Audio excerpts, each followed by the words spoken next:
boa noite a todos. Muito, muito, muito obrigada por estarem aqui comigo num dia de feriado, né? Aliás, numa noite de feriado, depois de um longo feriado. A gente vem com o feriado na semana passada, depois de novo agora, então parece que ainda estamos recobrando, né, desse período.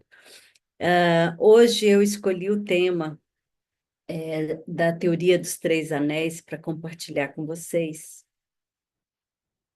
Vou mostrar aqui um pouquinho do que eu pensei para vocês aqui hoje.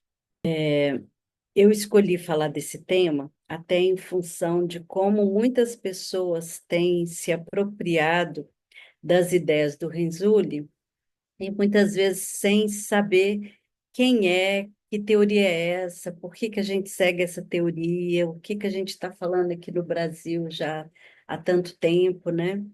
E principalmente grupos de graduação, de pós-graduação, que eu tenho feito contato também. E às vezes eu vejo que as pessoas falam do Risuli sem conhecer a imensidão do seu trabalho, né? Não só do trabalho em si, mas daquilo que representa essa teoria para a gente, para as pessoas com altas habilidades, e como é e por que, né, que aqui no Brasil nós resolvemos utilizar essa teoria. E pensando assim, quando eu fui fazer o meu doutorado, a minha orientadora aqui no Brasil tinha falado, a professora Eunice Alencar, é, no Brasil você já estudou com quem fala sobre altas habilidades, é isso que a gente tem, então tem que ir para fora se a gente quiser conhecer o que que as pessoas, o que há de mais moderno, né, dentro das altas habilidades. E assim que eu fui para a Universidade de Connecticut, né, conhecer o próprio Renzulli, a equipe dele. Depois eu voltei para isso foi em 97, 96, 97. Voltei para o Brasil, né, e terminei, né, o que eu fazia aqui em termos de doutorado. Eu tinha iniciado um doutorado com a professora Eunice Alencar, e fechei esse doutorado para começar um na própria Universidade de Connecticut. Então, eu perdi um tempinho aí, porque tive que mudar de tema, né? Comecei uma coisa e fui para outra, e aí só em 2020, 2005 que eu terminei, então, a minha dissertação.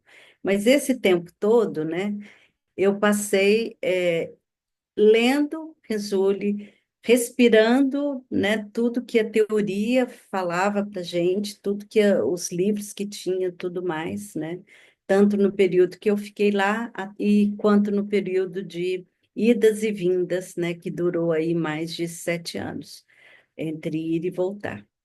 E com isso, eu penso que hoje eu tenho um arcabouço bem consolidado da teoria do Renzulli. Nós temos uma amizade que se prolonga para além do ensino, né? E é com muita afetividade que eu falo aqui para vocês hoje sobre essa grande pessoa que é o Renzulli e a sua teoria, né?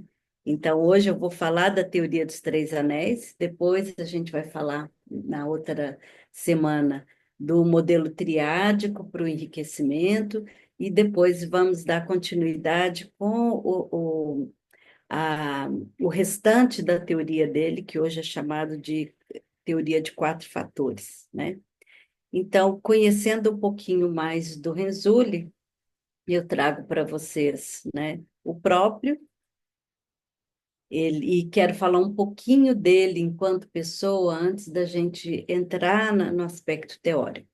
É, eu, eu gosto muito de começar sempre pelo lado, isso é uma coisa minha, né? De ir atrás da história.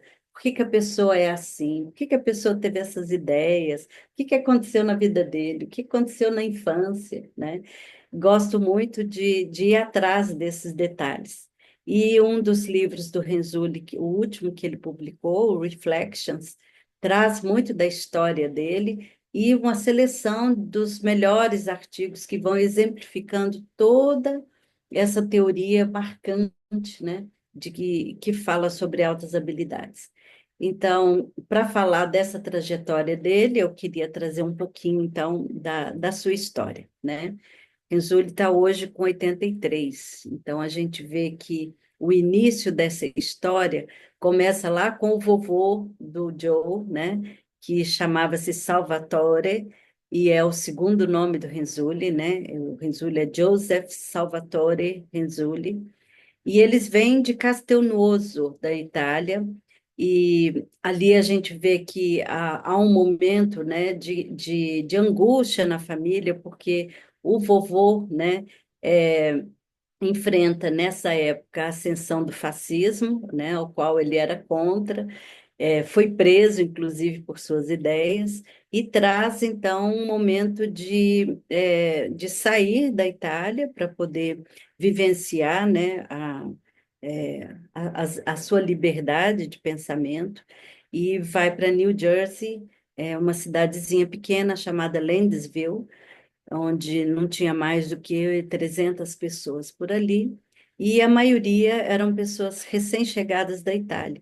E ali ele começa, né, a trazer, procurar um local onde ele possa trabalhar, e ele resolve, então, comprar uma pequena fazenda, era o vinhedo, trazendo já aquilo que ele tinha aprendido na família dele lá, né? E aí ele vai com esse vinhedo, em 1918 começa a Grande Depressão nos Estados Unidos, né? Então, aquilo que ele fazia, né, que era se tornava a venda dos vinhos, etc., teve que dar uma paradinha, né? Então ele resolve colocar a fazendinha mais para criação de aves e de hortaliças, né?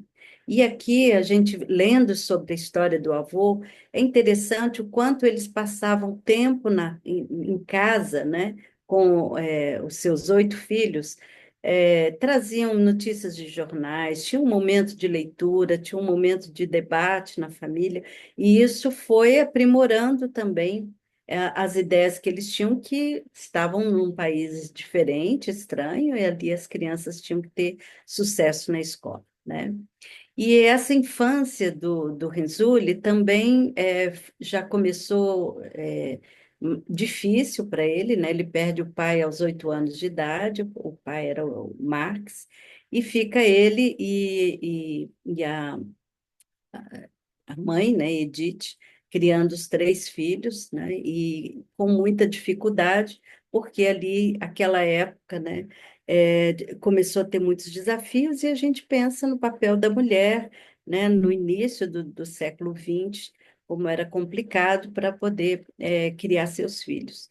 Mas aqui é interessante que os relatos mostram que um tio deles, né, veio para ajudar a família, até economicamente, né, falando, e o Joe e seus irmãos começaram, então, pequenos negócios, né? Então, ele fala muito desse potencial dele de empreendedor desde cedo, porque ele tinha que achar formas criativas de contribuir com a família, né?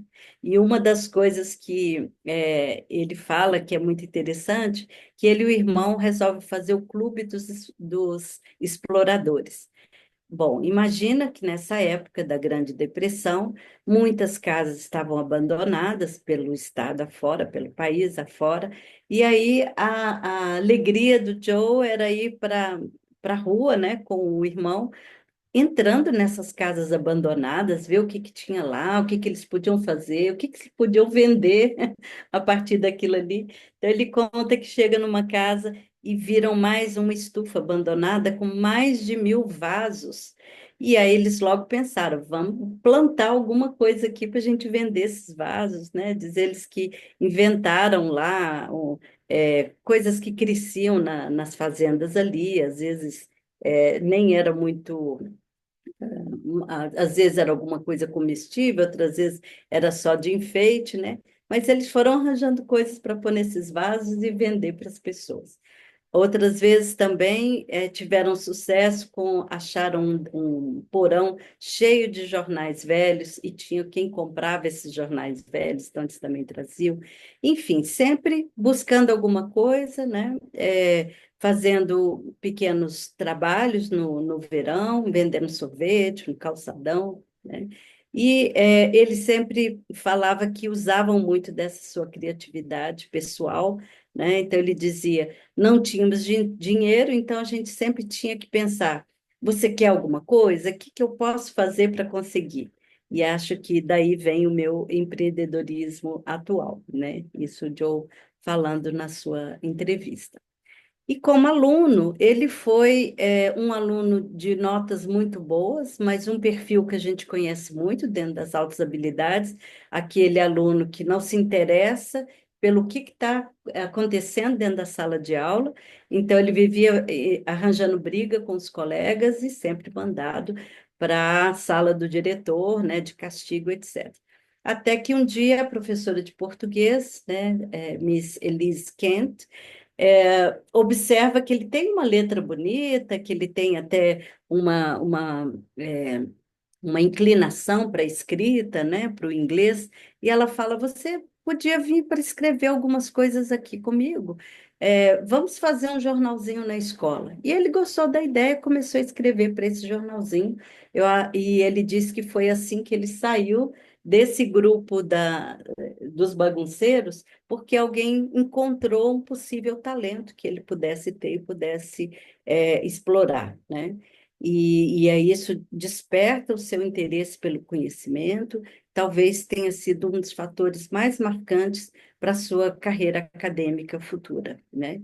E assim, muitas limitações financeiras e esse tio sempre ajudando, ele consegue uma bolsa de estudo na Glasgow State Teachers College, e ali ele faz uma graduação em educação científica com um minor, né, que é a especialização que eles têm na educação matemática.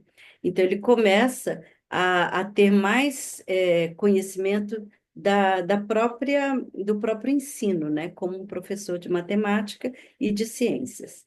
Depois ele vai para o mestrado, consegue mais uma bolsa na Rutgers University, e ali ele precisa, né, esse mestrado exigia alguma coisa prática, então ele decide que vai aplicar testes individuais de inteligência e de personalidade. Ele tem, na universidade, nessa época, algumas pessoas que trouxeram, né, muitas, ideias diferentes para eles, ah, textos importantes, né, na área da inteligência e da personalidade. Ele começa a ler, começa a se interessar e começa, então, a aplicar esses testes nas crianças ou nos jovens, né? Ele já lecionava para high school, e aí, na medida que ele ia testando, ele ia também anotando o que que acontecia ali, porque ele começou a ver que as pessoas, muitas vezes, eram meninos extremamente interessados em outras coisas que nem sempre era aquilo que estava sendo ensinado, muitas vezes eram mais perspicazes, tinham um entendimento muito mais forte, né, mais alto daquilo que ele estava ensinando, faziam muitas perguntas que às vezes ele não sabia responder, e assim foi um contato indireto, né, com as pessoas com altas habilidades. E com essa formação dele em testes e em medições, ele começou a ter essa perspectiva sobre a avaliação e de perceber que nem tudo que ele conseguia desses alunos vinham dos resultados que eles tinham em testes. E muitas vezes a pessoa não saía tão bem num teste, porque nem sempre estava muito interessada em responder, mas tinha um bom desempenho, uma boa produtividade em outras áreas da vida. Eu acho que isso traz realmente, né? Ele diz que traz insights para ele a respeito do que é que se deveria fazer para que essas pessoas desenvolvessem suas habilidades e se tornassem bons profissionais também. Então, em 62, ele termina o mestrado, né, em psicologia educacional, e aí ele vai para a Universidade da Virgínia e faz o doutorado em psicologia educacional, formando-se em 1966. E a tese dele foi exatamente aquilo que foi a sementinha para ele mais tarde escrever o modelo dele de enriquecimento escolar. Então, chamava-se Escalas Diagnósticas e Avaliativas para a Educação Diferencial de Superdotados. E aqui ele diz que, na época, toda a visão, né, do mundo, né, sobre a inteligência era relacionada aos altos pontos, né, obtidos em testes de inteligência. E ali ele vai trazendo essas escalas para você ver até onde essa inteligência poderia ser mostrada e que a gente pudesse, então, começar a avaliar as altas habilidades. E o orientador do Renzulli na época, que era o Virgil Ward, é, era aquele que acreditava dos testes de QI, né, e que achava que a pessoa precisava mesmo dessa noção do QI, quer dizer, o professor precisava saber o QI do seu aluno para poder indicá-lo para um programa de altas habilidades. E já Renzulli pensava o contrário. Tanta gente poderia se beneficiar desses programas e não exatamente porque eles são aqueles que tiram a melhor nota de QI.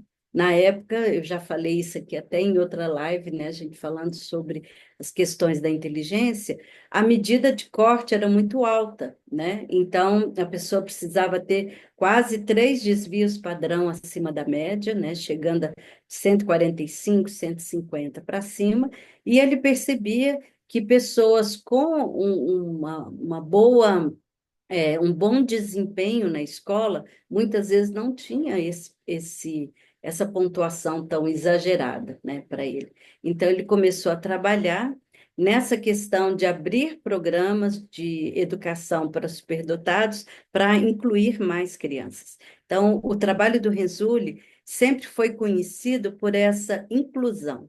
Ele acha, né, ele chama de válvulas de segurança, ele vai encontrando formas de indicar crianças, olhando tanto as indicações de professores, indicações de pais, indicações de professores de anos anteriores, ele vai por tantos elementos para evitar que alguém ficasse de fora. A ideia ficou na dúvida, inclua, né?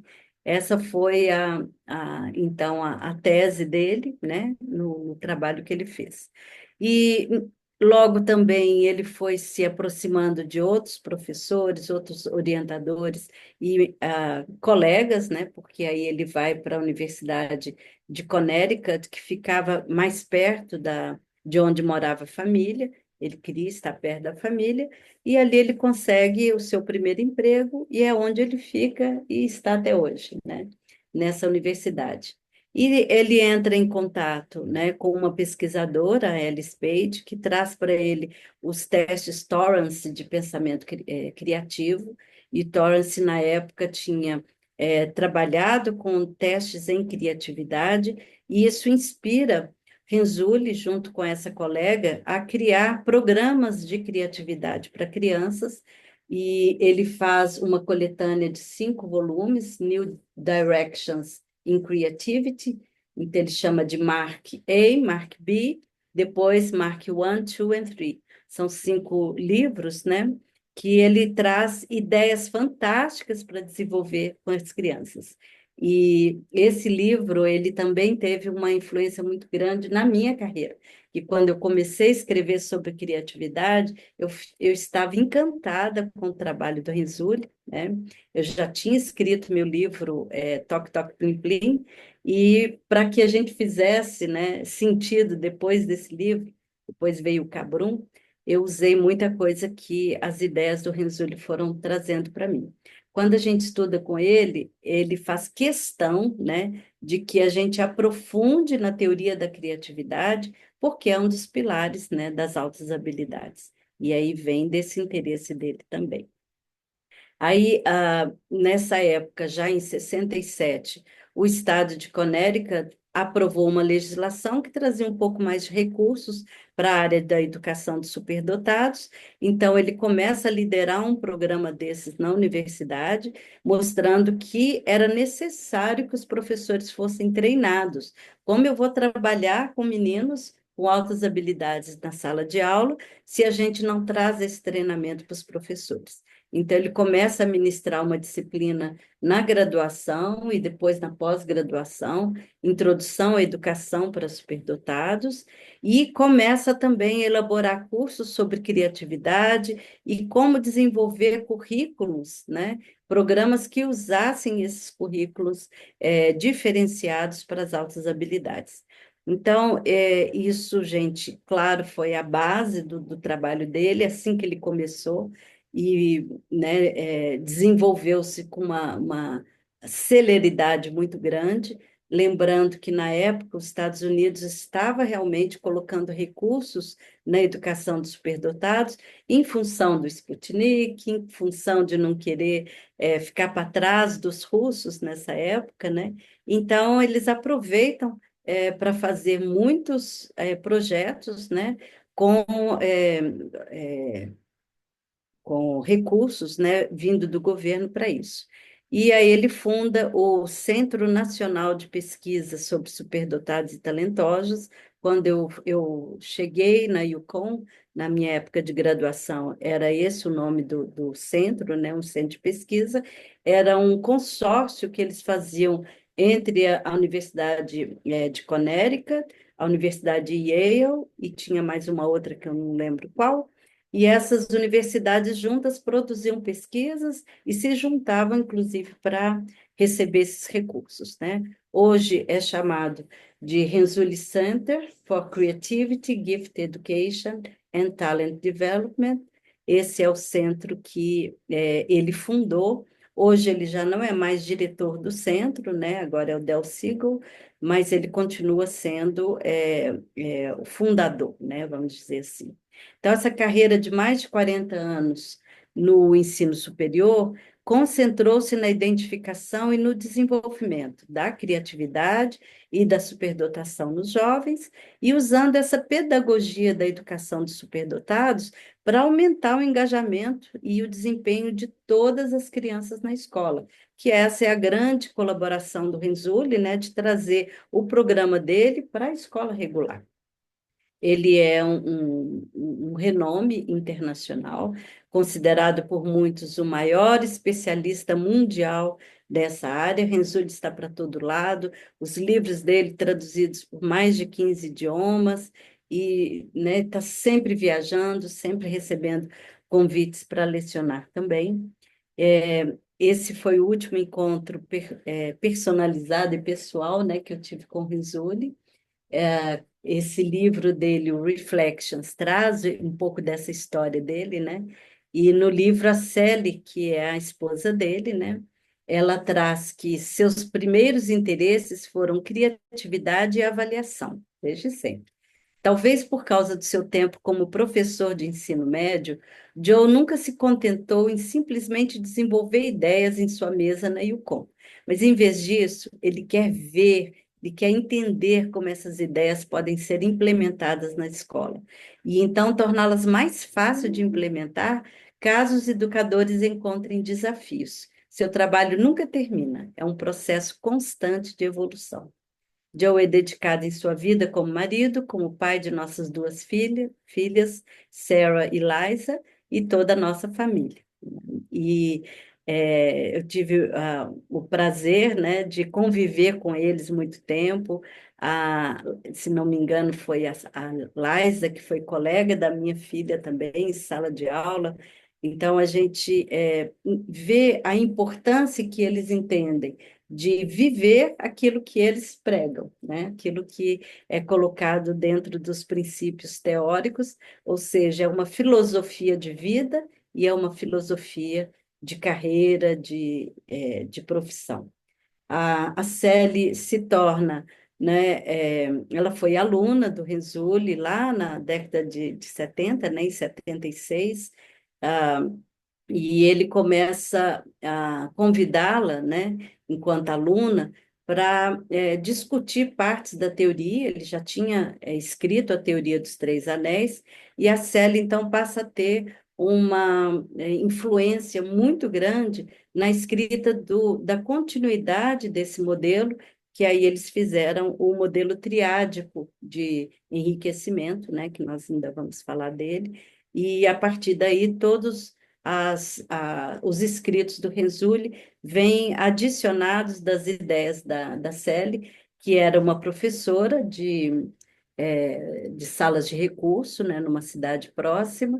Ela faz o doutorado, então, sobre a orientação do Renzulli, e eles se casam e têm essa vida, né, uma vida tão cheia de trocas e de amizade, né, que a gente vê uma coisa muito bonita entre eles também. Aqui eu chamo a atenção por um dos artigos que o Renzulli escreveu, What Makes Giftedness? Reexamining a Definition. O que faz a superdotação, que, né, ele já tinha escrito um pouquinho sobre o que é esse fenômeno chamado superdotação, e depois ele faz esse, né, em 78, reexaminando a definição dele.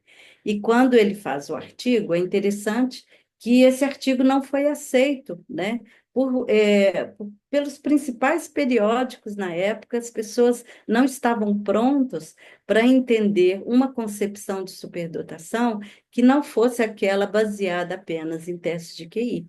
E é interessante que esse mesmo artigo, foi finalmente aceito, né, pela Phi Delta Kappan, e quando ele foi escrito, né, em 78, ele escreveu acho que em 76 e só foi publicar em 78, né?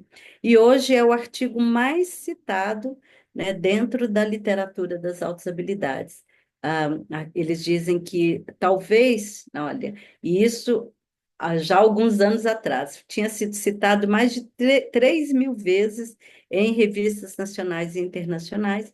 Esse número, com certeza, é muito mais do que isso, né? Então, aqui ele fala sobre esse trabalho, essa definição que ele traz para a área, e consegue, então, que esses programas de educação fossem abertos também para as crianças em situação de pobreza, crianças de origem bilíngues e crianças negras. Ele fala muito, né, de levar a educação do superdotado para todas as escolas e promover uma avaliação mais justa, porque quando você faz um teste de QI, e isso foi uma realidade que ele viveu lá também, para uma população bilíngue, né? Então, pessoas que vêm de outros países não dominam a língua, e muitas vezes eles não conseguem a pontuação adequada nos testes porque não são, o teste não está na língua originária, né? A gente vê isso ainda hoje em outros países, crianças que passam por essas situações, e aí ele vem trazendo essa ideia, né? Não vamos olhar só pelo QI, vamos abrir um pouco mais o nosso olhar. O modelo triádico de enriquecimento, eu vou falar dele depois, né? Só para vocês saberem que aqui ele começa a pensar, esse livrinho muito, muito interessante, né? Ele vem trazendo, assim, a sementinha mesmo do que é esse modelo triádico, mostrando que é possível fazer uma aprendizagem baseada em problemas, né? Que é a abordagem que hoje mais se usa dentro dos programas especiais, né? E serviu de base para que mais tarde ele pudesse escrever o modelo de enriquecimento escolar, ou SEM, né, como foi conhecido. Aqui as três versões do livro principal dele. Eu estudei lá no Verdinho, no primeiro, né, que foi quando nós chegamos em Connecticut. Essa era a teoria, e ele faz uma boa modificação já no segundo, né, para trazer sempre pesquisas mais recentes, e nesse último, que foi em 2014, ele já traz, nem é o mesmo livro, porque o livro sofre muitas modificações, inclusive com a entrada da tecnologia. O Renzulli traz o Renzulli Learning, que é um programa para que se possa aprender por meio, né, das bases, né, das plataformas da internet, e é um programa, inclusive, que aqui no Brasil já foi implementado, né? Acho, se não me engano, foi o ano passado, pelo pessoal da Sapiens, né? Que também faz um curso de pós-graduação nessa área. Então, tem muita perspectiva aí para ser conversado. Então, esses são os principais é, evoluções, né, do modelo dele. A ideia de levar, né, o Renzulli gosta de não só levar o conhecimento, mas levar a prática para o professor, o que que você pode fazer na sala de aula, como que você diferencia o currículo para essas crianças, e aí o modelo dele, inclusive, já tem o School-Wide Enrichment Model, na matemática, na leitura, nas ciências, né? E isso é o que ele faz junto com os seus colaboradores. A partir ali dos anos 2000, 2005, 2007, ele começa já a escrever sobre os fatores cognitivos das altas habilidades. Então, ele vai mostrar que, além dos fatores cognitivos, nós precisamos entender o que está na base, né? Então, eu vou mostrar aqui para vocês, quando ele faz o modelo dele, faz o modelo teórico, e no fundo desse modelo teórico tem um padrão xadrezinho, né? Que em inglês é Houndstooth, né? Em francês é pied de poule, uma forma, né, geométrica, né, que está no padrão de roupas, enfim. Ele usa aquilo para dizer, olha, a superdotação não está no vácuo, né? A gente precisa entender que há outros fatores importantes e que nem sempre esses fatores são os cognitivos ligados à inteligência, né? Nós temos que ir atrás desse conhecimento também, né? E parte do que ele faz, então, que é voltado para os professores, todo ano, desde 1978, ele faz um programa que é chamado de Confraternity. Ele juntou a palavra confraternização, confraternidade, com instituto, criou esse nome, né? Que representa o espírito, né, desse programa. Ele é feito em julho, todo ano, né, a partir de 78. Nós já estamos no 47, agora em julho, de 13 a 17, já vai ter o próximo, né, Confratute, e é um local onde os professores vão. Antigamente era o momento para os professores entenderem a metodologia, terem ideias interessantes e trocar essas ideias ali com as outras pessoas num clima assim de muita camaradagem, né? Com o passar do tempo, não só os professores vieram, não só os gestores, mas todo mundo que se interessa pela educação dos superdotados, inclusive pais, inclusive pessoas que estão abrindo seus serviços em outros países também.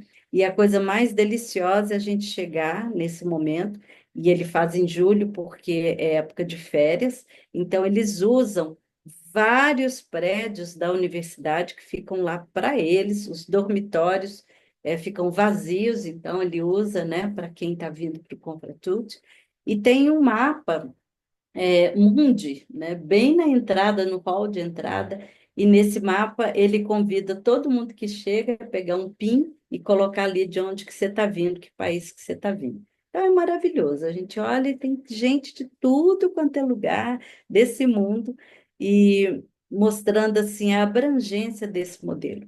E sempre que o Renzulli quis foi juntar a sua teoria com a prática. E quando ele via, né, isso eles contam várias vezes aqui nas dezenas de publicações dele, que quando uma teoria, né, não era comprovada, não dava certo ali na sua prática, ele voltava com ela para a mesa e falava, não, isso aqui não está dando certo, vou pensar numa forma de facilitar a vida do professor para isso. Por isso é muito legal estar ali para a gente poder trocar mesmo, e do tipo, estou fazendo assim, isso está dando certo, e gostaria que você conhecesse mais sobre o que está acontecendo na minha escola, né? Então, essa é a vibe, né, do Confratude. Esse grupo aqui é um grupo de brasileiros que está lá, estavam cantando lá com o Renzulli, né? Tem um vídeo muito bonitinho aqui deles. O Renzulli é muito humilde, né? Ele está sempre com a gente, ele está sentado, comendo com a gente, estudando com a gente, ele vai assistir às suas apresentações também, né? Então, ele e a Célia são, assim, é uma coisa bem diferenciada. A Ele foi nomeado professor emérito do Conselho de Curadores da Universidade de Connecticut, esteve nas grandes revistas pelo mundo afora, foi convidado para ser um pesquisador sênior num trabalho da Casa Branca, né, um grupo, uma força-tarefa para trabalhar sobre a educação dos superdotados ali também, foi bastante influenciador nessa época. Ele é membro da Associação Americana de Psicologia, já recebeu prêmios dos mais diversos, né? Sempre é importante a gente reconhecê-lo. Há pouco tempo, a professora Denise Flight também entrou na Universidade de Brasília com uma solicitação para aceitá-lo como professor honoris causa da UNB, né? E Renzulli continua a se dedicar à educação, buscando constantemente novas abordagens para aprimorar o ensino e inspirar os jovens a alcançar o seu potencial. E então, no comecinho da década de 80, nós criamos o Conselho Brasileiro para a Superdotação, e claro que o nosso primeiro congresso, né, teve o Renzulli e a Celi, eles vieram, gente, vieram gratuitamente para o nosso primeiro evento. Foi uma coisa muito bonita. Eles já tinham estado no Brasil antes, se não me engano, em 98, a convite também do governo, mas aqui foi um momento muito especial. A gente encheu um auditório, foi na Escola Americana de Brasília, né, em 2004, e conseguimos reunir pessoas no Brasil inteiro, vieram caravanas, né, trazendo de professores, querendo conhecê-los e querendo estar de perto, porque a gente estava começando uma história, né, no Brasil, bem interessante. E a partir daí, essa parceria só cresceu. O Brasil, então, faz os primeiros NAS, né, que são os núcleos de atividades de altas habilidades superdotação, que começaram, então, a ser desenvolvidos em 2005, né? E em 2007, não, em 2005, ele faz essa parceria com a Secretaria de Educação, né, pelo Brasil afora. A maioria dos estados aceitaram esse programa, né, e passou a ser parte da política, né, de educação especial no Brasil, e passou a ser amplamente debatido em todos os seminários. Aqui o Conselho Brasileiro para a Superdotação tem uma participação muito importante, né, durante todos esses anos, desde 2003 até atualmente. Nós fazemos encontros onde levamos para os NAS os conhecimentos que nós temos e compartilhamos a teoria do Renzulli, tiramos as dúvidas, etc. Então, esse grupo é incansável nesse trabalho. Em 2007, nós criamos os primeiros livros, porque a pedido do MEC, né, já foi uma ação aí com recursos da Unesco, do FNDE, né, eu consegui como professora na Universidade de Brasília, coordenar esse projeto, que foi bem grande, né? Fiz o primeiro livro e a professora Denise Flight organizou os outros três, e nós fizemos também os dois primeiros cursos que foram em Recife e em Macapá. Então, esses livros estão disponíveis no site do MEC, são os livros que até hoje são eles os principais as principais diretrizes, né, para as altas habilidades aqui no Brasil. É assim que a gente tem ido. né? Então, o modelo hoje do Renzulli, ele passa além desse dos três anéis, que é uma parte, ele faz uma remodelação, né? Porque antigamente todo tipo de trabalho que o Renzulli fazia era chamado de modelo. É interessante entender, né, como que é que era colocado. Eu mesma tive muita dificuldade no início de saber onde que cada modelo entrava, né? E meus primeiros escritos foi para separar, olha, esse modelo aqui é para identificar, esse modelo é para enriquecer e esse modelo aqui é para para não era para conceituar, identificar e enriquecer as altas habilidades, né? Então ele chama modelo dos três anéis, o modelo das portas giratórias, que hoje não existe mais dessa forma, né? Ele foi englobado no modelo triádico de enriquecimento. Então, a gente vai ter um momentozinho aqui que nós vamos explicar cada um deles, mas é importante entender que é um todo que já está em desenvolvimento.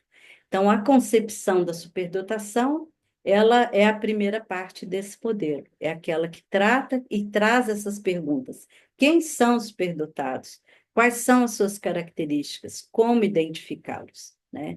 E aqui ele vai trazer toda uma abordagem de identificação, trazendo inclusive como que se forma esse pool de talentos, né? Como é que eu identifico essas crianças na minha sala de aula, como que eu identifico essas crianças em casa, né? No caso dos pais, qual o olhar que eu tenho para essa identificação, para além do QI, e o que fazer com elas, né? Que é a principal característica do modelo triádico.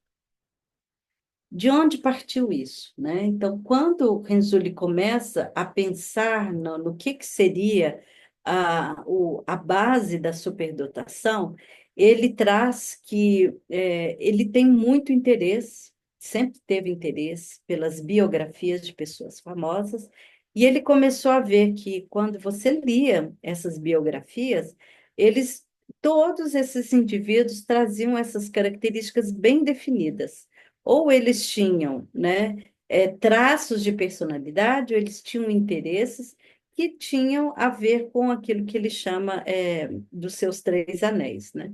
Ah, ele vai dizer também que ele se baseou nas biografias das pessoas para falar o que nós deveríamos fazer num programa para a gente atingir essa expertise que os grandes gênios da humanidade, né, mostram. Então, é bem interessante entender de onde veio, né? Ele quer produzir um grupo, né, um reservatório de talentos que possam ser desenvolvidos de forma que eles também possam, de uma forma mais, talvez, fácil, né, chegar nos patamares mais altos das suas áreas, das diversas áreas. E aí ele traz essa definição. Eu vou ler ela aqui com vocês, olha. Comportamentos de superdotação, aqui eu já chamo a atenção que ele não fala da superdotação, assim como um construto abstrato, ele fala que são comportamentos que você observa na criança.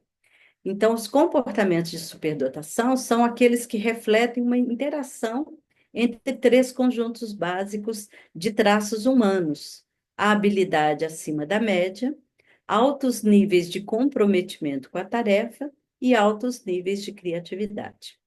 Indivíduos capazes de desenvolver comportamentos de superdotação são aqueles que possuem ou são capazes de desenvolver esse conjunto de traços e aplicá-los a qualquer área potencialmente valiosa do desempenho humano. Pessoas que manifestam ou são capazes de desenvolver uma interação entre os três conjuntos requerem uma grande variedade de oportunidades e de serviços educacionais que normalmente não são proporcionados pelos programas escolares regulares. Aqui, essa definição, ela traz muita coisa para a gente pensar, para refletir, né? E eu tenho trazido ao longo dos anos essa distinção entre aquilo que a gente quer quando a criança chega na nossa sala de recursos e aquilo que a gente quer que ela tenha atingido quando ela sai, né? Esse desenvolvimento é realmente o nosso olhar, é onde a gente tem que ver que ela não chega pronta, ela não chega com esses três conjuntos de traços, mas ela vai chegar por algum deles, e a nossa tarefa enquanto centro de desenvolvimento, enquanto programa de desenvolvimento, é exatamente desenvolver esses anéis. Então, nós vamos ter crianças com potencial e crianças com desempenho. Alguns já vão ter isso bem claro, outros não, outros são uma sementinha que a gente tem que regar, tem que botar aguinha, tem que pôr adubo para ela poder manifestar todos esses três traços, né? Então, ele faz esse diagrama de Venn, trazendo habilidade acima da média, envolvimento com a tarefa e criatividade, e lá no fundo, o tal do padrão xadrezinho, né? O Houndstooth Model, que é para mostrar que essas habilidades ou esses comportamentos de superdotação dependem ainda do ambiente que a criança vem, da educação que ela recebeu, dos estímulos que ela recebeu e daquilo que a gente ainda pode fazer para ela dentro do programa. E ainda lembrando que cada criança é diferente, cada criança tem o seu fator de personalidade, esses fatores, em grande parte, vêm pela sua genética, enquanto outros, né, se formam a partir das experiências dela. Então, essa é a base da teoria dos três anéis, né? E vamos ver como é que então ele fala de cada uma dessa, né? Esses padrões lá do fundo, né, esse padrão Houndstooth, ele mostra a influência dos fatores cognitivos. Então, a gente tem usado essa formulação, né, não é só o cognitivo, aquilo que também vem como fatores de personalidade, autoestima, autoeficácia, coragem, força do ego, energia, seu grau de conscienciosidade, o seu grau as teorias chamam de neuroticismo, né? A de ansiedade, ou as suas dificuldades que você pode trazer por outras N razões e que estão ali na personalidade da pessoa. Os fatores ambientais, então, vai refletir o nível socioeconômico, vai refletir o nível educacional dos pais, a estimulação dos interesses da criança, fatores de sorte. Existem autores que falam muito desses fatores de sorte, que é a questão de você estar, né, em algum lugar onde, naquele momento, você conseguiu ter acesso, por exemplo, a um programa, né? Ou você teve uma pessoa que influenciou na observação dos seus comportamentos e falou, olha, essa criança tem, né? Porque se você não tem um professor que é capaz de olhar isso, às vezes você não é identificado. Se você não tem alguém, né, um programa dentro da cidade, você é identificado e você fala, mas agora eu vou para onde? Então, fatores de sorte são esses fatores que são situacionais e que muitas vezes são realmente impactantes, né, e fazem toda a diferença para o desenvolvimento das habilidades da criança. E os fatores genéticos, né, que mesmo assim, sendo genéticos, e a gente fala da epigenética, podem ser modificados e influenciados positivamente por experiências educacionais bem planejadas. Além desses fatores, né, a forma como o Renzulli fala sobre a inteligência para a época em que ele fala sobre isso, né, realmente foi uma modificação na forma de se ver inteligência. Então, ele, contra tudo que vinha ali já desde do começo do século XX, né, até a década de 50, se discutia muito a superdotação como um conceito unitário. Então, tem um número, né, que logo foi dado o nome de QI. Então, eu preciso saber meu QI, porque o QI é a medida da minha inteligência. Mas, na medida que a gente entende o que é inteligência, o conceito de QI se refere a uma parte dela, né? E novas teorias, Sternberg entra em cena, o Gardner entra em cena, para mostrar outras teorias de desenvolvimento e outras abordagens biológicas que vão trazer também um entendimento diferenciado da inteligência. E o Renzulli fala bem assim: devemos nos manter abertos à possibilidade de que nosso entendimento da inteligência no futuro será bem diferente do que é hoje. E ele fala isso muito em função de todas as pesquisas mais atuais que vêm da neurociência, que vêm da questão da diversidade, né? E que ele vai dizer que, claro, a gente precisa estar aberto a tudo isso. Renzulli é muito flexível na sua abordagem, né? Há pouco tempo, a gente está vendo aí na internet a produção da Rajasena, né? Rajasena Van Damme é holandesa, ela consegue produzir desenhos magníficos, né? Usando simultaneamente as duas mãos e os dois pés. Tem vários vídeos dela já na internet, mostrando para a gente que nós precisamos conhecer mais, né? O que, que é que faz as mentes, as pessoas, os desempenhos, as produções, as ideias serem tão diferentes, entre habilidades diferentes também.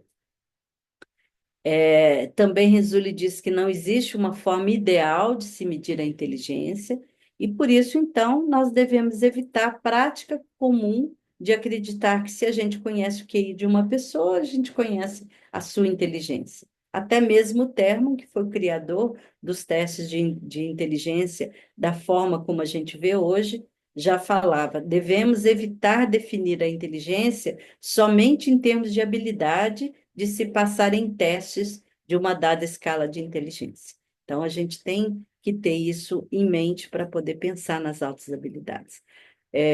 Então, uma das coisas que o Renzulli traz como contribuição, e que eu acho muito importante de ser sempre falado, principalmente para aqueles que trabalham com a mensuração das altas habilidades em avaliações, que a gente vai considerar habilidade acima da média, mas dentro das pontuações que são colocadas ali nos critérios que a Associação Americana de Psicologia, por exemplo, desenvolveu, nós não vamos considerar só aqueles que estão em superior ou excepcionalmente superiores, né? Profundamente superiores, tem várias formas de se falar isso, mas aquilo que for acima da média, então não necessariamente muito superior. O que a gente também tem que levar em conta é que esse modelo está sendo criado para entender as altas habilidades e para dizer de que forma eu vou levar essa criança ou esse jovem para um programa para desenvolver as suas habilidades. Então, se a gente for pegar só aquilo que está muito superior, eu não pego, uma porcentagem maior das crianças. Então, o ponto de corte para o Renzulli é 92%, né? Então, a gente já estaria pegando crianças com uma pontuação de 120 para cima, para a habilidade acadêmica, e abrir o nosso olhar para as outras habilidades que não são as acadêmicas. E aí ele traz que, quando ele faz o modelo dos três anéis, na verdade, o modelo é desse jeito, ele tem uma área de explicação, né? Que você pode ver habilidade acima da média em áreas gerais de desempenho, matemática, filosofia, religião, artes visuais, linguagem, direito, música, etc. Mas as áreas específicas em que a gente vê esses comportamentos de superdotação. E muitas vezes essas áreas específicas estão naquilo que chama a atenção da criança, em qualquer área do desenvolvimento humano, a gente pode ver essas altas habilidades. Então, a habilidade acima da média é uma comparação com os pares, né, em qualquer área do conhecimento.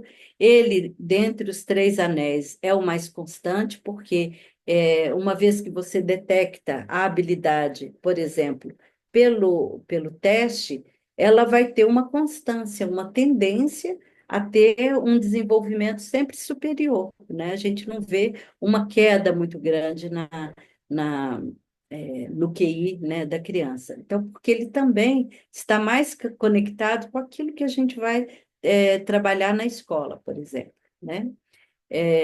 E vai encampar também capacidades já desenvolvidas ou o potencial para desenvolver essas capacidades.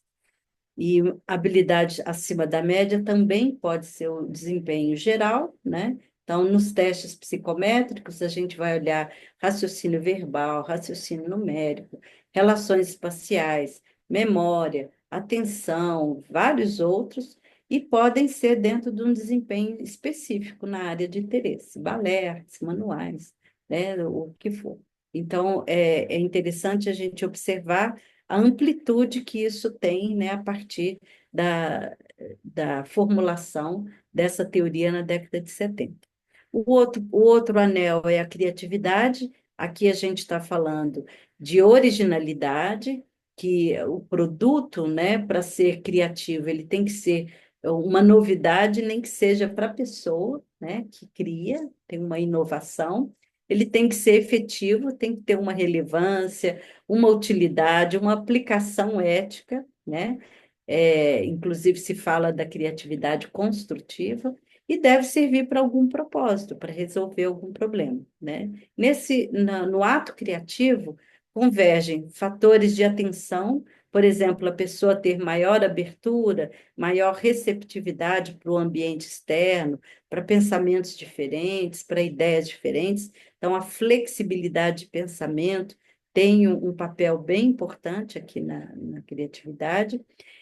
Os fatores motivacionais, e muitas vezes essa pessoa quer desafiar o quo e produzir produtos originais, né? Aqui é um desafio que tem a ver com o porquê, né, daquela ideia está sendo, por exemplo, contestada, né? A criança que decide modificar as ideias, não porque ela é rígida, mas porque ela está vendo que não tem tanta aplicabilidade aquela ideia atualmente, né? Regras que ela não vê por que essas regras estão ali, por aí vai.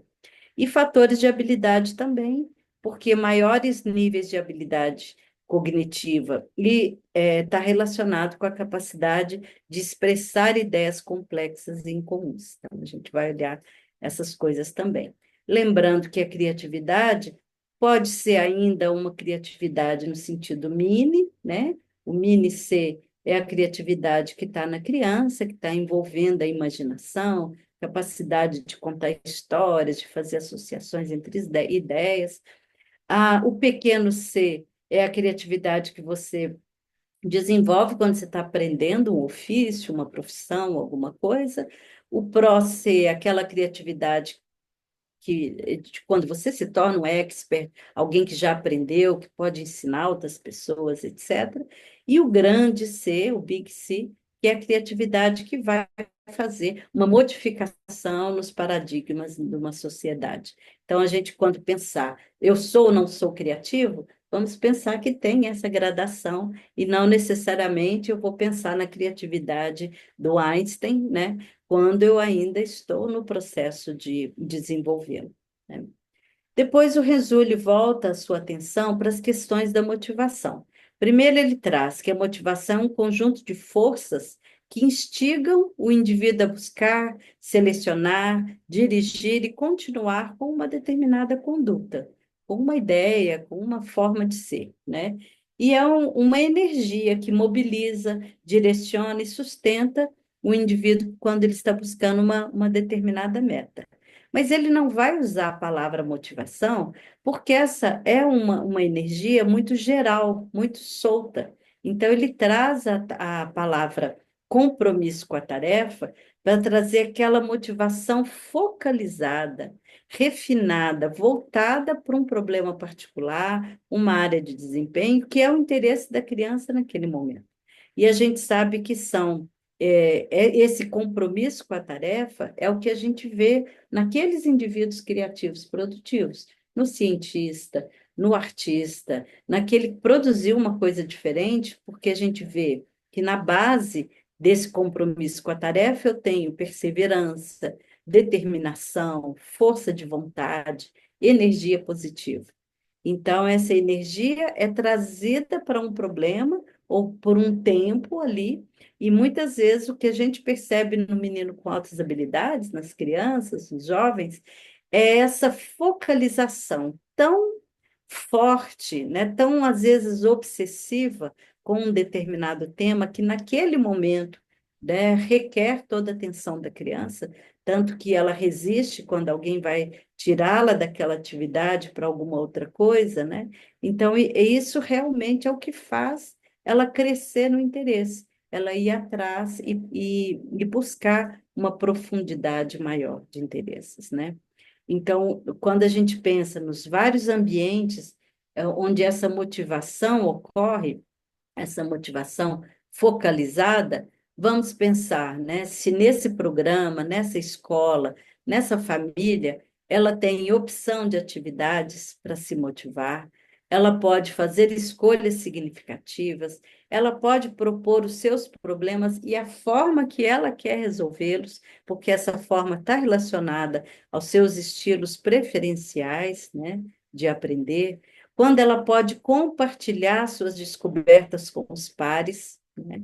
Quando ela tem encorajamento para explorar, e quando essa outra pessoa, esse adulto que está aqui ao lado orientando, respeita, acredita nela, nas suas reais capacidades. Então, essa é a base quando as pessoas me perguntam assim, como eu faço para motivar meus alunos? Parta desses princípios. Que se você não tiver trabalhando com essa capacidade da criança poder escolher ser ela mesma, ser respeitada, muitas vezes você não consegue atingir essa criança na sala de aula. Então, aqui a gente vai ter a questão da motivação, ela vai ser muito situacional, vai ser contextual. Quando eu estou motivado, é porque aquele ambiente trouxe à tona, né, a minha curiosidade, o meu interesse, eu fiquei muito interessado com aquela área específica ali. Então, por isso que ela vai ter uma flutuação. E como o comprometimento com a tarefa também está envolvido, por exemplo, quando uma criança está fazendo um teste, uma avaliação, ela tem que estar, né, absolutamente comprometida com as atividades da avaliação. E quando isso não acontece, muitas vezes o desempenho dela baixa. Aí a gente sabe que, às vezes, ela tem o potencial, mas ela não conseguiu se comprometer da forma adequada para mostrar tudo que ela tem dentro dela naquele período de avaliação, né? Por isso que ela é tão situacional assim.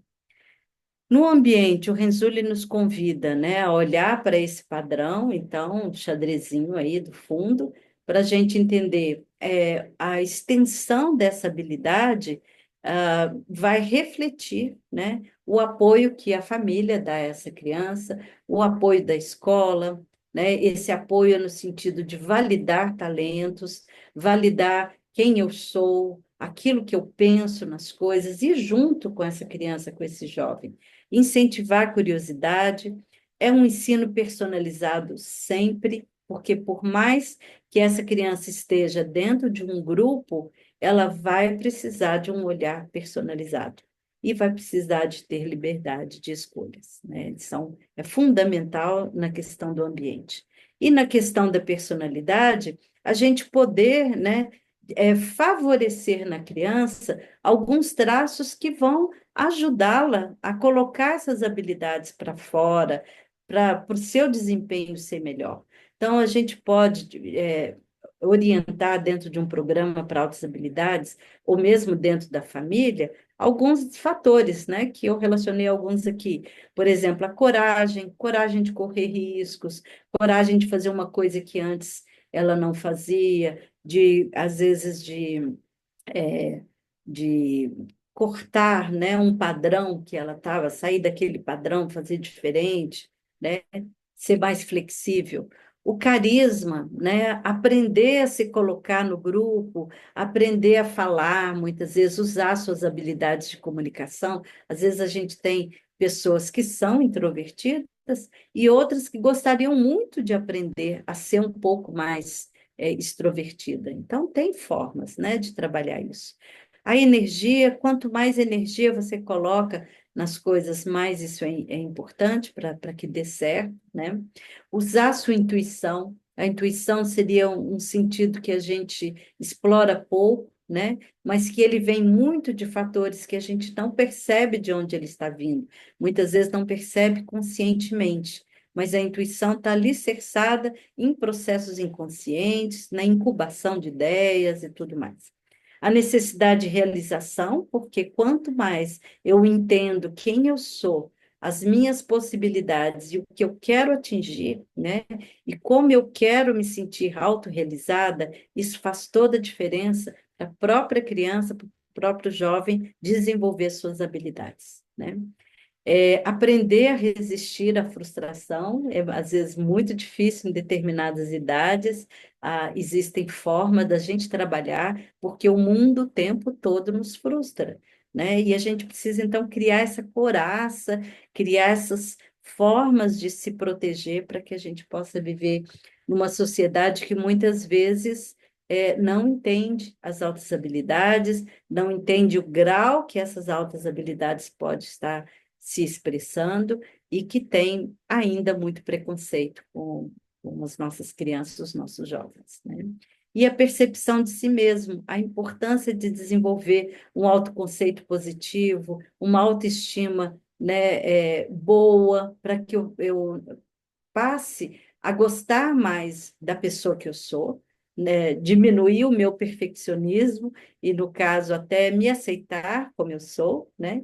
E, ao mesmo tempo, a gente trabalhar na direção de não não fazer um auto-boicote das suas capacidades, né? A gente fala muito dessa síndrome do impostor que acontece ali quando a gente não tem uma percepção tão adequada da gente, né?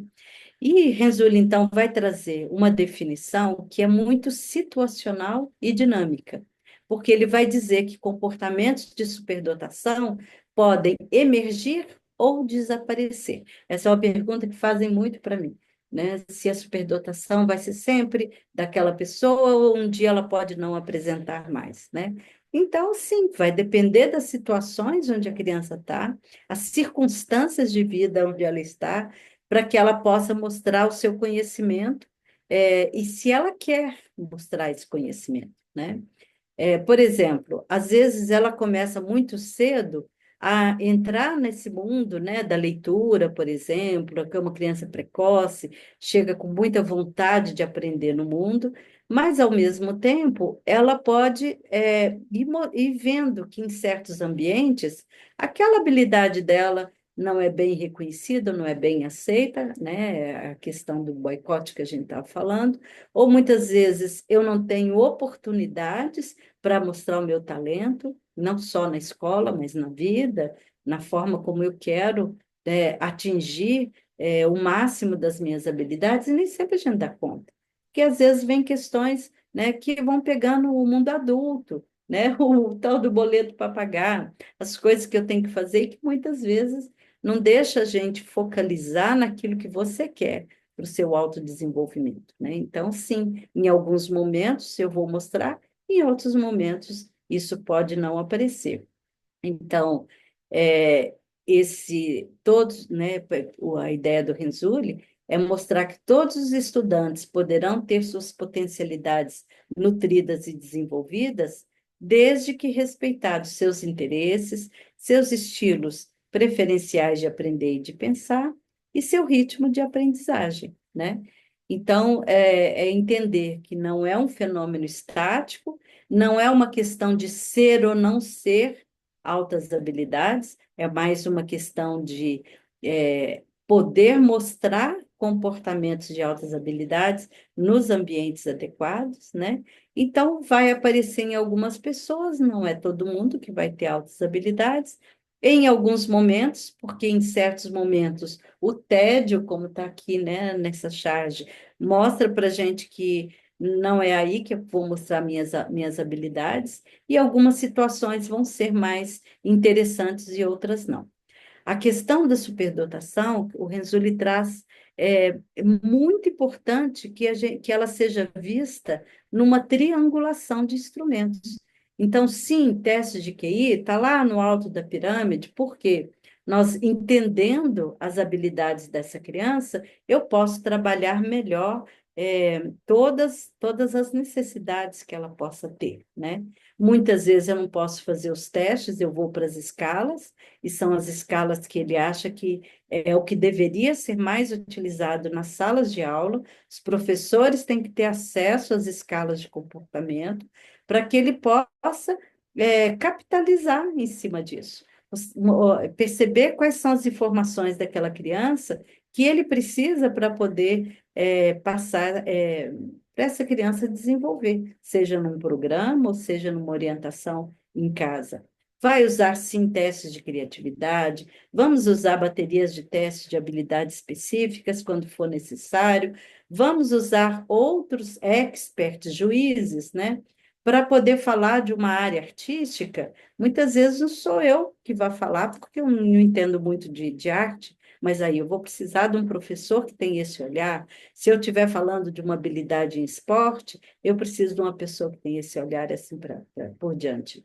É, olhar e trazer, né, para a sala de aula outras documentações dos talentos que a criança tem, para que a gente possa, então, usar isso tudo para que eu entenda melhor a criança que está ali, não só para rastrear, né, para mapear, mas também identificar as crianças que farão parte desse programa, né, e com atenção especial para a identificação do aluno criativo e produtivo, que muitas vezes passa despercebido na escola, porque alguns dos seus comportamentos típicos, por exemplo, gostar de coisas diferentes, que nem todo mundo gosta, de gostar mais de agir do que de refletir, aqueles meninos que são mais da energia, de se mexer em sala, de não ter muita disciplina de sentar e ouvir, etc., né?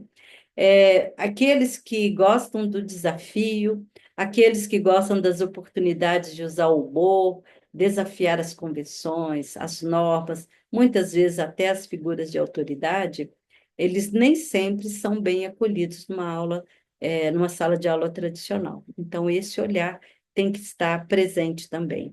E, basicamente, Renzulli sempre diz que nenhum anel é mais importante que o outro. A entrada num programa pode se dar pela motivação, a entrada num programa pode se dar pelo nível de criatividade que a pessoa apresenta, pode se dar pelas suas áreas que muitas vezes não são as acadêmicas, e pode se dar também quando um aluno só tem notas ruins, né? Quer dizer, a escola não é o lugar que ele escolheu para mostrar as habilidades dele, os underachievers, né, vem nessa situação, mas em outras situações de aprendizagem eu mostro as minhas habilidades.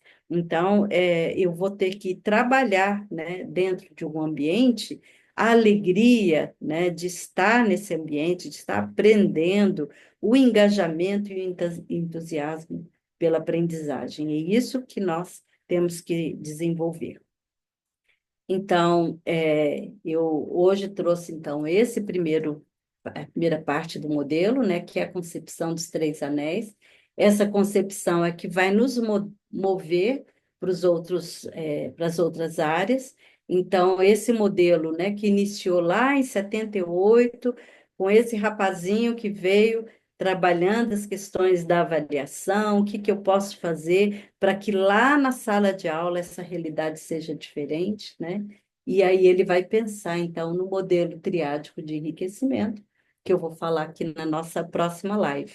Depois eu vou trazer para vocês a Operação Houndstooth, que são todas as pesquisas que começaram, né, a se desenvolver, principalmente depois da segunda década do século, né?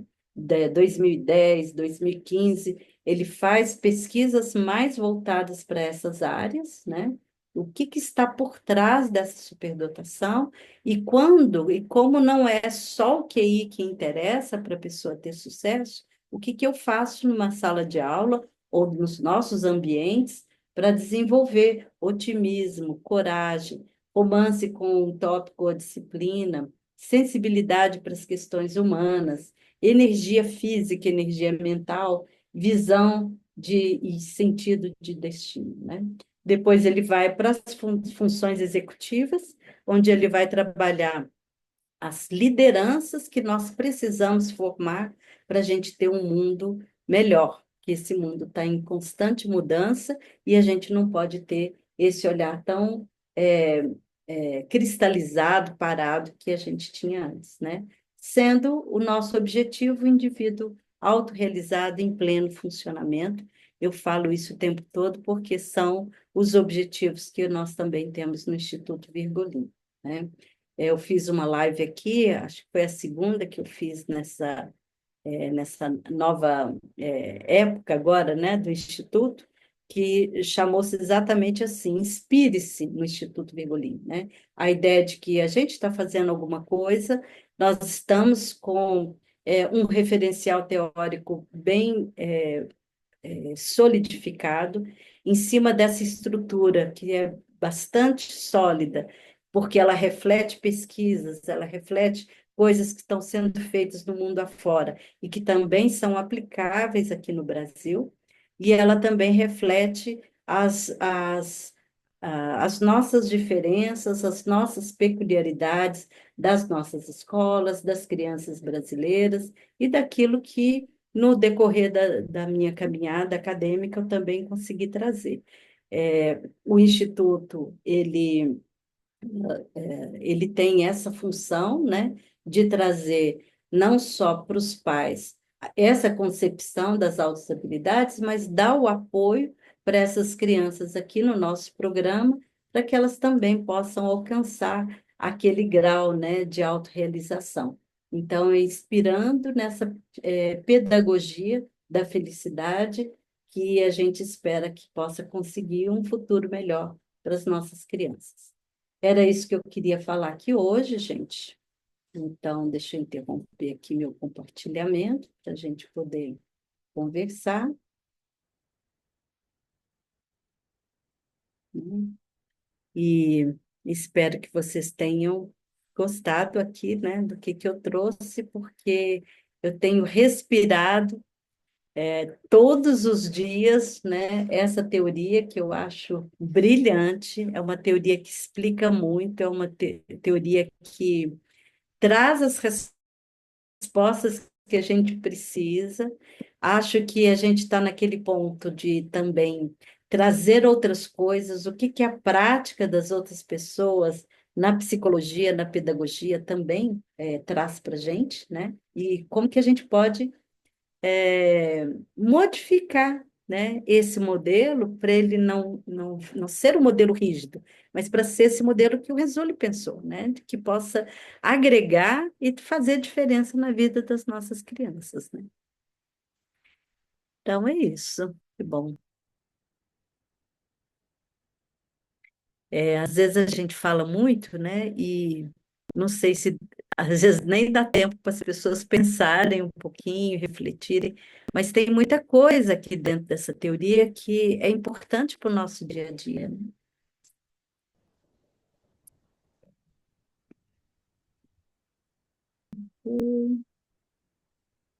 A partir de quantos anos é possível fazer o teste QI? Existe uma idade mínima, né?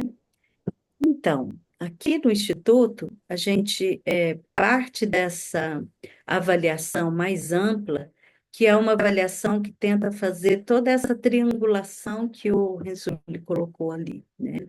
A gente pretende fazer uma avaliação dos aspectos cognitivos, não só a inteligência quanto a criatividade. A gente entende, né, que precisamos ver os três anéis ali naquela avaliação. Então, ela aparece muito porque existem áreas específicas que a gente vai testar aqui, com testes, né, psicométricos, outras áreas a gente vai observar, outras áreas a gente vai trazer informação de pais, de escola, etc. A gente vai triangular esses dados todos, funções executivas, funções conativas, personalidade, motivação, habilidades sociais. Então, para isso, a gente tem olhares diferentes para cada tipo de avaliação. Nós podemos avaliar qualquer criança em qualquer momento, né? Se eu estiver falando com uma mãe grávida, eu vou dizer para ela aquilo que ela precisa entender para que ela tenha uma gravidez não só adequada, mas aquilo que possa beneficiar o bebê em termos cognitivos e em termos afetivos, né? E falando da avaliação psicométrica, ela é possível a partir dos 2 anos e meio, porque a gente tem testes específicos a partir de 2 anos e meio. Antes disso, a gente faz uma observação dos aspectos de desenvolvimento daquela criança. Eu vou usar escalas, vou usar uma o conhecimento que a gente tem da psicologia do desenvolvimento para entender onde que aquela criança está, principalmente buscando precocidades ou áreas de desenvolvimento mais acelerado, tá? É, quando a gente inicia aos 2 anos e meio, eu vou ter mais elementos para poder fazer essa triangulação, né? Algumas vezes a criança chega, mesmo que eu tenha os testes certinhos, ela pode não estar no melhor momento do anelzinho da motivação dela. Então, eu tenho que criar essa motivação, eu tenho que criar esse compromisso com a tarefa, né? Então, lá de casa, a gente já pede os pais, olha, conversa com ela, diga ali que a gente vai, ela está vindo aqui para o instituto, que a gente vai ver como é que o seu cérebro funciona. E isso pega bem para as crianças, elas gostam, né, quando a gente diz que é como o cérebro funciona, né? E eu falei isso outro dia para um garoto de 8 anos, ele falou, eu já sei muito bem como o meu cérebro funciona, mas como vocês não sabem, eu vou fazer para vocês verem, né? E é a forma como ele, não, tá bom, né? Eu vou te dar aqui essa chance de você me conhecer. Às vezes a gente fala dos superpoderes, me mostra esses superpoderes que você tem. Então, é pelo anel da motivação, e eu estou falando motivação aqui porque muitas vezes a gente ainda não tem a tarefa específica que eu vou trazer para, né, eu preciso conhecer essa criança. Aos pouquinhos a gente vai trazendo materiais, às vezes é uma avaliação lúdica, e aí eu vou entendendo onde é que o interesse dela se focaliza para que eu possa entender qual é o comprometimento que ela tem com aquilo ali, né?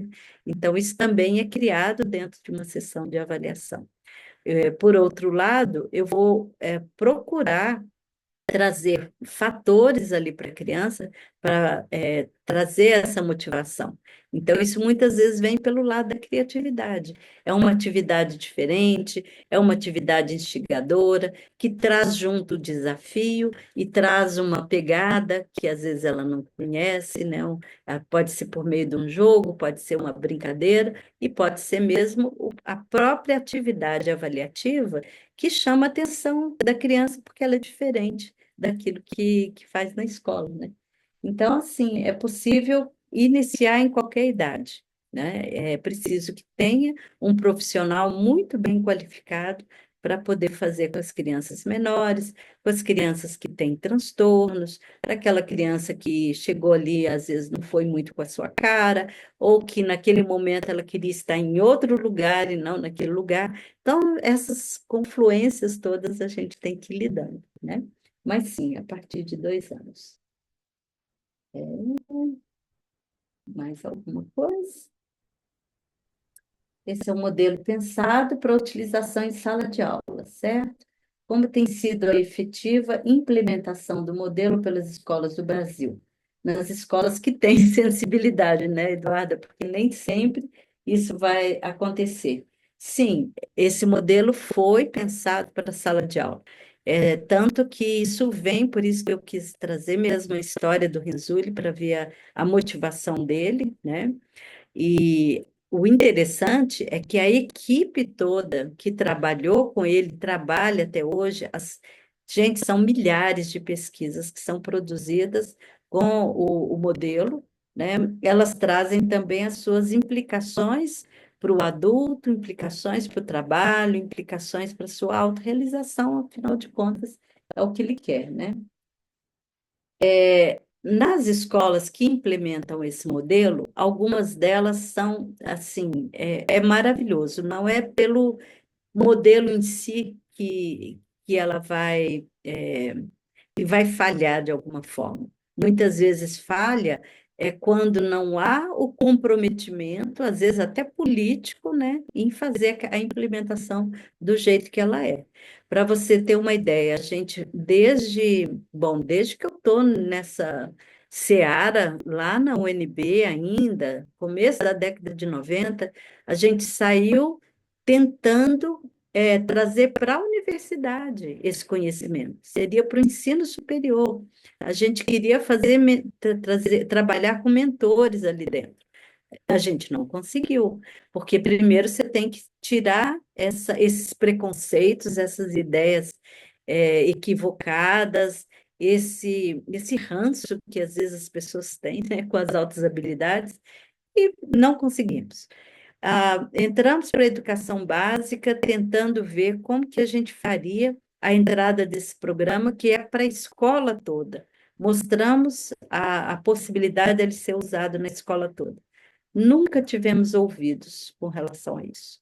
Não é proposta, né, da educação básica, não é proposta trazer um modelo diferente.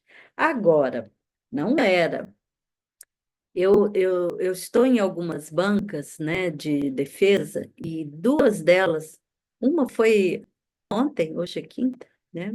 Ontem, trabalhando com essas ideias de ensino colaborativo em escolas lá em São Paulo, na região de São Paulo, que trabalham no ensino integral, e aí eles mostrando, né, essa tese foi uma entrada de uma pesquisadora por um ano, em 6 escolas no interior de São Paulo, mostrando que ela poderia fazer um enriquecimento para toda a escola e que teria resultados interessantes. E as escolas aceitaram a pesquisa e ela fez um trabalho maravilhoso, maravilhoso. Aleteia, o nome dela.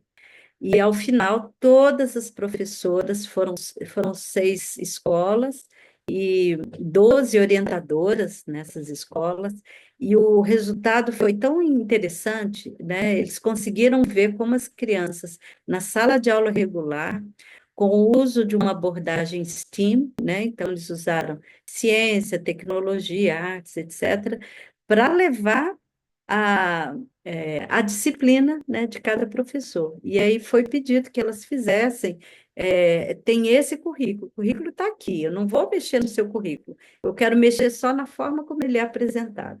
E essa forma foi por meio do modelo do Renzulli, né, do modelo triádico. E foi fantástico, fantástico. Então, a gente sabe que tem onde ir, né? Não sabemos se isso acaba sendo implantado, porque eles aceitam uma entrada, aceitam uma pesquisa, mas é preciso ter muitas pesquisas para a gente convencer aqueles que estão lá na frente de que isso é bom, né? Então, a gente vê algumas escolas particulares já trabalhando com parte do modelo, entrando, gostando disso, né? Eu estou nessa caminhada já há um tempo também, tentando sensibilizar escolas, mas, Eduarda, sabe, passinhos de formiga. Não tem problema, desde que a gente consiga atingir alguém, já estou fazendo bem para pelo menos esse alguém que chegou lá, né? O Brasil ele tem essa coisa de ter uma distância do que acontece lá nos Estados Unidos, coisas boas, né? Porque as ruins vêm bem rapidinho. Mas às vezes demoram 10 anos para chegar um negócio aqui que está dando certo lá. Então a gente sabe que tem que ter paciência, né? Acho que a formação de professores continua sendo o nosso carro-chefe, é onde a gente tem que ir mesmo, porque à medida que eu convenço uma professora que seja de que ela pode fazer um currículo imaginativo, mais interessante, com mais escolhas, né? É, Conseguir ultrapassar o medo, porque é só o medo que faz com que, não, não vou fazer, não sei, né? Vamos abrir um pouquinho, vamos capacitar, vamos, né, estudar, porque dá para chegar lá. É assim que eu penso. Uhum. Ah, pesquisadora Leteia, ela pertence ao Unesp deixa eu ver, de Bauru, não, é porque são duas juntas. Tem Bauru, mas ela estava na de São José do Rio Preto, tá? Mas a Unesp, ela pega, ó, é um conjunto, né, de faculdades ali, de programas que estão trabalhando as altas habilidades. Várias teses interessantíssimas eu tenho seguido desse grupo, tá? Posso depois, se tiver interesse, até encaminhar, né, o contato dela para você. Bom, gente, então é isso. Fiquem bem, né? Descansem bastante nesse restinho, nessas últimas horas da noite, né? Espero que vocês tenham um bom fim de semana e venham para a próxima, na quinta-feira. Vamos continuar falando do Renzulli, falando dessa, né, teoria tão ampla, tão cheia de detalhes, mas tão importante para a nossa educação, para os nossos meninos. Gratidão a todos que estão aqui. Obrigada. Obrigada, gente. Beijo para todos. Até quinta-feira.